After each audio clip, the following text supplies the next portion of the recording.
Olá, professor Luan Martins na área e esse é o canal Determina. Bom dia, boa tarde e boa noite para você que me assiste. Trago hoje para vocês a correção da semana 2 do PET 3 do sexto ano de matemática. Se você ainda não é inscrito no canal Determina, peço que se inscreva e ative o sininho para receber notificações futuras. Isso ajudará muito o nosso projeto. Pessoal, vamos começar aqui com a questão número 1. Laura fez 24 bombons. Ela quer empacotar esses bombons de modo que todos os pacotes tenham a mesma quantidade de bombons. Letra A. Indique todas as formas possíveis de fazer isso, completando a tabela abaixo.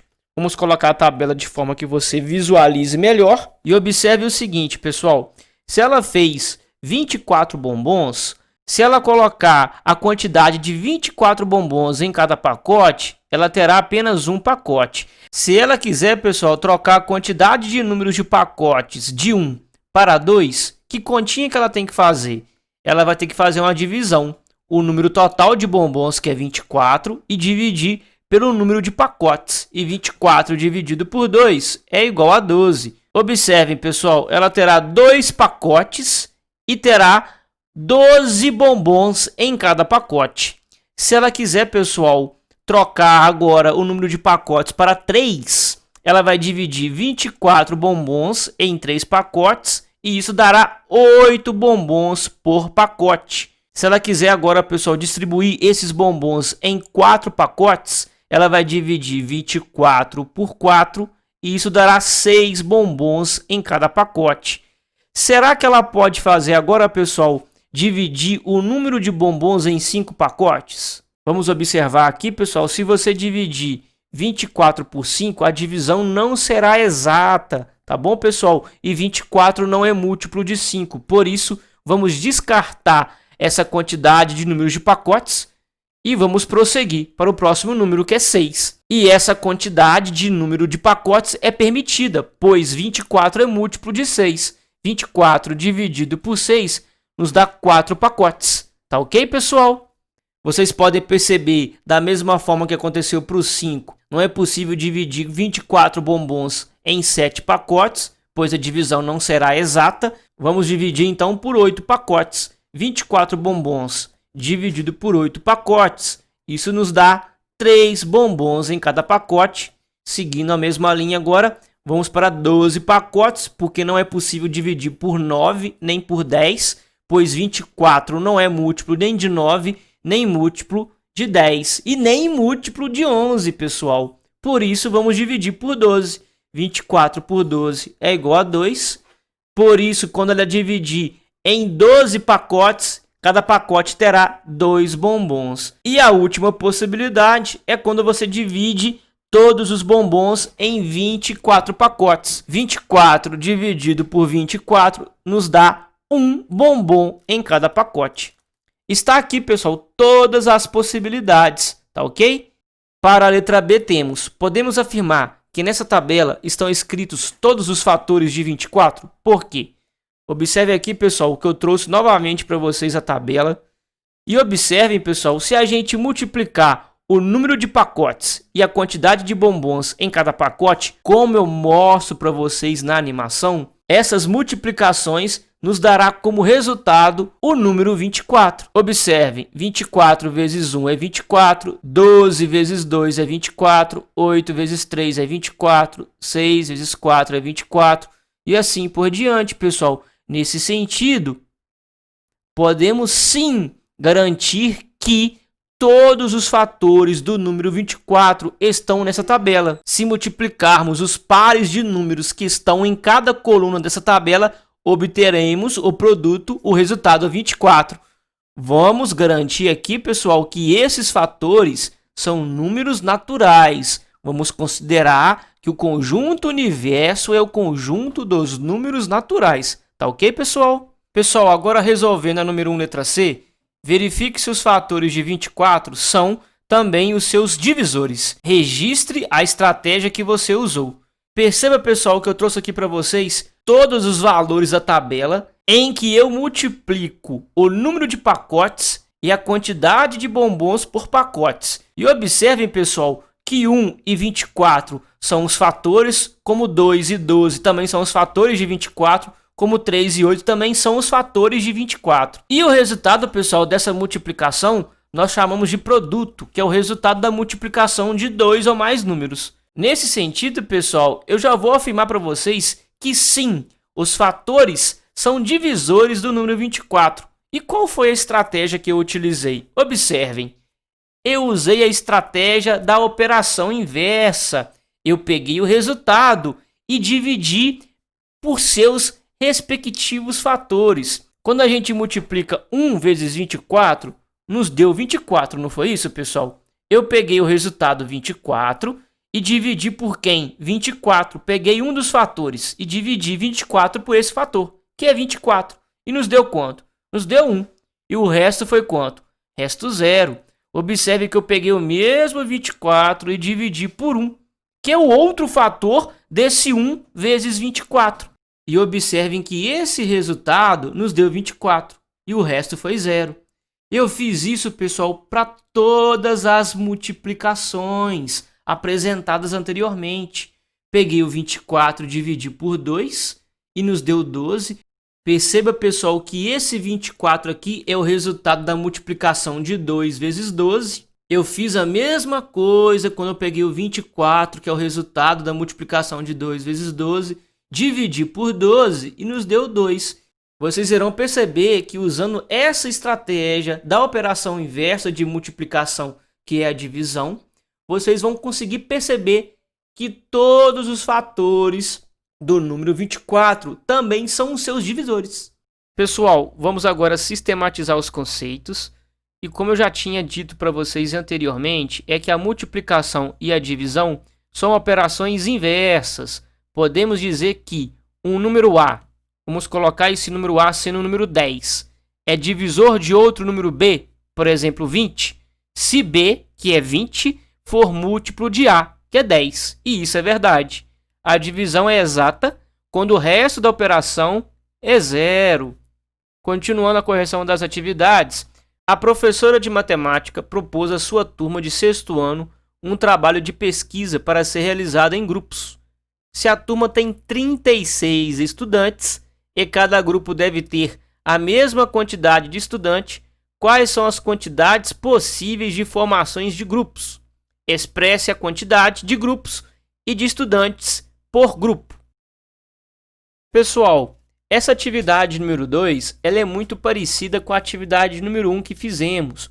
Porém, lá nós já possuímos uma tabela. Aqui, pessoal, eu construí uma tabela onde eu separo o número de grupos e a quantidade de estudante por grupo. Tá ok, pessoal? Vocês podem fazer isso no caderno de vocês aí, tá bom? Para ficar mais fácil. Quero destacar com vocês, pessoal, que o total de estudantes da turma da professora de matemática é de 36 alunos. Pessoal, se nós colocássemos um estudante por grupo, nós teríamos quantos grupos? Eu escutei aí 36, pois 36 dividido por 1 é igual a 36. Concordam comigo? Porém, pessoal, essa quantidade de número de grupos e a quantidade de estudantes por grupos, ela é equivocada. Por quê? Dividir a sala de aula em 36 grupos de um estudante cada não faz sentido. Isso é o mesmo que fazer o trabalho individualmente. Nesse sentido, pessoal, nós vamos descartar essa possibilidade. A partir disso daí, pessoal, nós vamos colocar agora 2 estudantes por grupo. Nós vamos pegar o total 36 e dividir por 2. E isso nos dá 18, porque 2 vezes 18 é 36. Depois disso, se a professora quiser, ela pode colocar 3 estudantes por grupo. E 36 dividido por 3 nos dá 12. Se ela quiser, ela pode colocar 4 estudantes por grupo. E 36 dividido por 4, e isso é igual a 9. Se ela quiser, ela pode colocar 6 estudantes por grupo. E 36 dividido por 6 nos dá 6, como eu mostro na animação. Ou seja, nós teremos 6 grupos e teremos 6 estudantes por grupo. Se ela quiser, ela pode ter 9 estudantes por grupo. E 36 dividido por 9 nos dá 4. Podemos também ter 12 estudantes por grupo, e 36 dividido por 12 nos dá 3 grupos. Podemos também ter 18 estudantes por grupo, e fazendo 36 dividido por 18, isso nos dá 2 grupos, pessoal. E por último, pessoal, muita gente pode ter colocado aí como resposta a quantidade de 36 estudantes por grupo. E 36 dividido por 36 nos dá um grupo. Porém, pessoal, como eu já tinha falado para vocês sobre fazer o trabalho individualmente, tendo 36 grupos, não fazia sentido nenhum. Esse caso também não faz sentido nenhum, pois dividir a sala de aula em um grupo de 36 alunos também não faz sentido. Isso é o mesmo que fazer o trabalho coletivamente. Então vamos descartar essa possibilidade. E o total de possibilidades para os grupos, nós temos 7 possibilidades possíveis para a formação dos grupos da sala de aula da professora de matemática. Pessoal, continuando as atividades, nós temos agora a atividade número 3. Observe os números apresentados nos cartões abaixo. Faça todas as multiplicações possíveis com os números apresentados, mas com 2 dos 3 números. Depois escreva seus resultados e em seguida responda às questões. Os cartões têm o número 7, 8 e 9, pessoal. E nós vamos utilizar apenas 2 cartões para se multiplicar, ou seja, apenas 2 números por vez. Observem na animação. Letra A.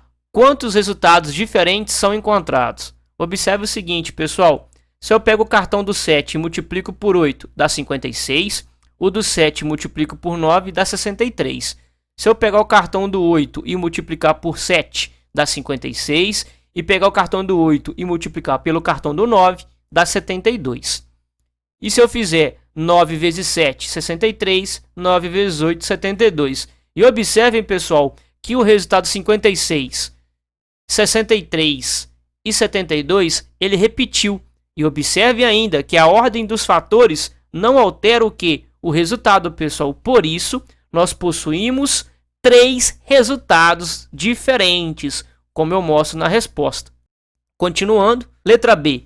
Os resultados encontrados são múltiplos de quais números? Pessoal, quero que vocês observem o seguinte. Vamos lembrar aqui da definição de múltiplos. Em uma multiplicação de números naturais, o resultado encontrado é chamado múltiplo dos números que foram multiplicados. Pessoal, observe na animação que os resultados 56, 63 e 72, eles são múltiplos dos números que estão no cartão, de 7, 8 e 9. 56, ele foi obtido através da multiplicação de 7 vezes 8.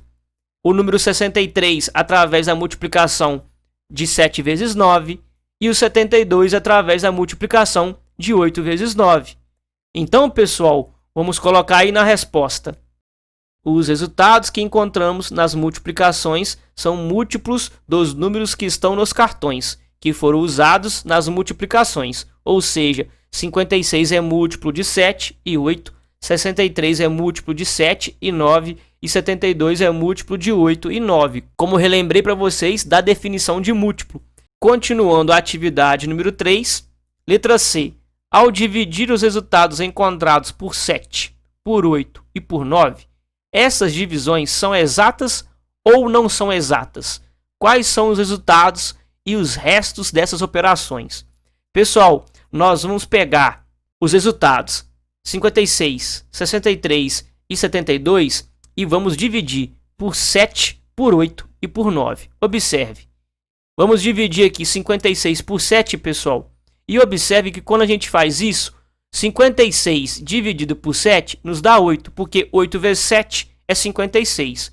E quando o resto é zero, pessoal, nós temos então uma divisão exata, como eu mostro para vocês aqui na animação, tá bom? E vamos lembrar que o número 8 que está aqui onde eu circulo, ele é o resultado da divisão, ou seja, ele é o quociente da divisão. Agora, pessoal, eu peguei o mesmo valor, 56, e dividi por 8. Ou seja, isso nos dá 7, o resto é 0, e a divisão é exata, pois o resto foi 0, tá bom? Eu peguei 56 também, pessoal, e dividi por 9, como eu mostro na animação.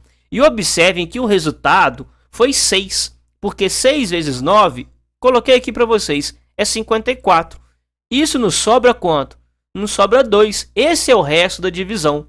Quando o resto da divisão é diferente de zero, nós temos, pessoal, como eu mostro aqui para vocês, uma divisão não exata, tá bom?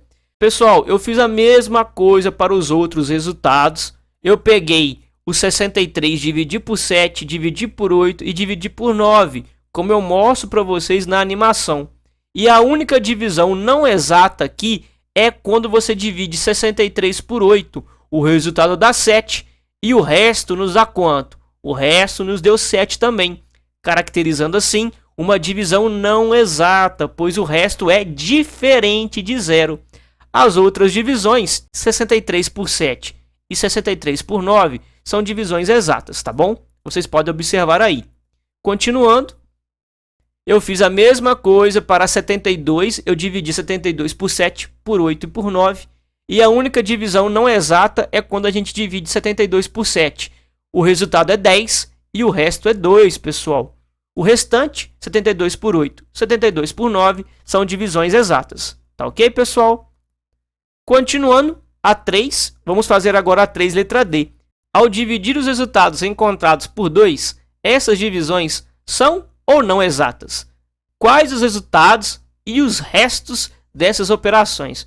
Pessoal, a mesma coisa que eu fiz na letra C, eu vou fazer para a letra D, da número 3. Porém, eu irei dividir por quanto? Eu irei dividir por 2. Vocês podem observar que a única divisão não exata é quando você divide um número ímpar, que é o 63, como eu mostro para vocês aqui na animação, por 2. O resultado é 31 e o seu resto é quanto? E o resto é 1. O restante, 56 por 2 e 72 por 2, as divisões foram exatas, tá bom? Com seus respectivos resultados. 28 para a divisão de 56 por 2 e 36 para a divisão de 72 por 2, pessoal. Vamos agora para a atividade número 4. Continuando as atividades, pessoal, vamos fazer agora a número 4. Leia a afirmativa abaixo, depois escreva um parágrafo comentando-a. Podemos encontrar os divisores de um número natural determinando seus fatores? Pessoal, sim, podemos sim. Vou comentar agora essa afirmação. Basta decompormos um número em fatores primos para encontrarmos os seus divisores. Tanto para a identificação da quantidade de divisores de um número, como para encontrarmos tais divisores, iremos recorrer à decomposição em fatores primos. Pessoal, essa atividade número 4, eu apenas comentei aqui essa afirmação. E nós vamos usar o que eu acabei de comentar aqui agora e essa afirmação na atividade número 5. Acompanhe comigo. Na atividade número 5, pessoal, pede-se encontre os divisores naturais dos números abaixo. Como eu fiz no comentário da atividade número 4, pessoal, eu irei ensinar para vocês aqui como podemos determinar os divisores naturais de qualquer número, além desses números que estão logo abaixo na tela de vocês, que são os números 18, 100 e 25. Esse método que eu irei ensinar para vocês, ele é muito legal e utiliza a decomposição em fatores primos. Vamos encontrar então, pessoal, primeiramente, os divisores do número 18. Como que a gente vai fazer? Primeiramente, você vai colocar o número 18, como eu coloquei aqui na tela de vocês, e você fará uma linha como mostra essa animação. Observe essa linha em azul. Agora a gente vai fatorar esse número 18, ou seja, o número que você vai colocar aqui, aonde eu estou com o mouse, pessoal, terá que ser um número que divide o 18, e ele deverá ser um número primo. Observem que o número 18 é par, e o único número primo par é o 2. Então vamos dividir 18 por 2, como eu mostro para vocês aí. Agora vocês vão fazer 18 dividido por 2. O resultado é igual a quanto, pessoal? Isso é igual a 9. E esse 9 você colocará embaixo do número 18. como eu acabei de fazer na animação. Professor, acabou a fatoração? Não, pessoal. O número 9 é um número composto e tem como a gente decompor ele ainda. Observem que ele é múltiplo de 3 e 3 é primo. Então, vamos dividir 9 por 3. 9 dividido por 3 é 3, pois 3 vezes 3 é 9. Esse resultado de 9 dividido por 3, que é 3, nós vamos colocar imediatamente abaixo do 9, como eu acabei de mostrar para vocês. Agora a gente pode dividir o 3 por quanto? Por 3, como eu mostro na animação, e 3 dividido por 3 é 1. Pessoal, na decomposição dos números, no caso aqui do 18, em fatores primos, o importante é sempre chegarmos a esse número 1 aqui, que está à esquerda da linha em azul. Quando você chega nesse 1 aqui, pessoal, você acaba a sua decomposição em fatores primos, no caso do número 18. Professor, eu determinei todos os divisores do 18 aqui? Não. Agora, pessoal, precisamos utilizar um outro método. Você desenhará uma outra linha, como eu mostro para vocês na animação, essa linha que está em preto aqui, pessoal. E à direita dessa linha em preto, como eu mostro para vocês aqui na animação com essa setinha, você colocará todos os divisores do número 18. E o primeiro deles é o número 1. Ele é muito fácil de você determinar. O número 1, ele é o que, pessoal? Ele é o divisor de qualquer número natural. A partir desse cara, meu querido aluno, você vai determinar os outros. Você vai utilizar esses números que estão em vermelho aqui e usará a multiplicação. Como, professor? Como que eu usarei a multiplicação? Observem, pessoal. O primeiro número que você dividiu o 18 não foi o número 2? Você vai pegar ele e vai multiplicar por esse 1 aqui, que é o primeiro divisor do 18. 2 vezes 1, isso nos dá quanto? Isso nos dá 2. E observem que o 2 está aqui como resultado. Observem, pessoal, que para esse 2 aqui, eu só posso fazer essa multiplicação vezes 1 aqui. Agora, pessoal, eu pegarei o número 3 e multiplicarei por 1. Ó. 3 vezes 1. E esse 3 aqui é o segundo número da decomposição em fatores primos do 18. Pegarei ele e multiplicarei por 1. 3 vezes 1 nos dá 3. Observem, pessoal, que esse 3 também ele irá distribuir com esse 2 aqui, que foi determinado anteriormente. 3 vezes 2, isso nos dá 6. Observem, pessoal, que para esse primeiro 3 aqui, nós encerramos as multiplicações. Agora a gente vai pegar o último 3 aqui e iremos fazer a mesma continha de multiplicação. 3 vezes 1 nos dá 3. Depois, 3 vezes 2 nos dá 6.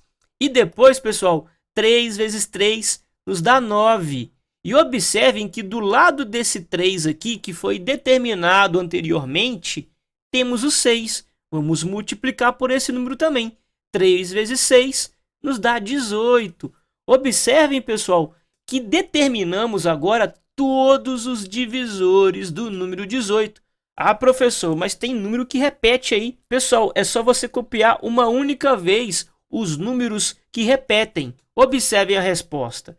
Os divisores de 18 são 1, 2, 3, 6, 9 e 18, pessoal. Pessoal, se você ainda não entendeu a utilização desse método para determinar os divisores de um número, acompanhe comigo na letra B, que eu irei ensinar para vocês o mesmo processo para determinar os divisores de 100.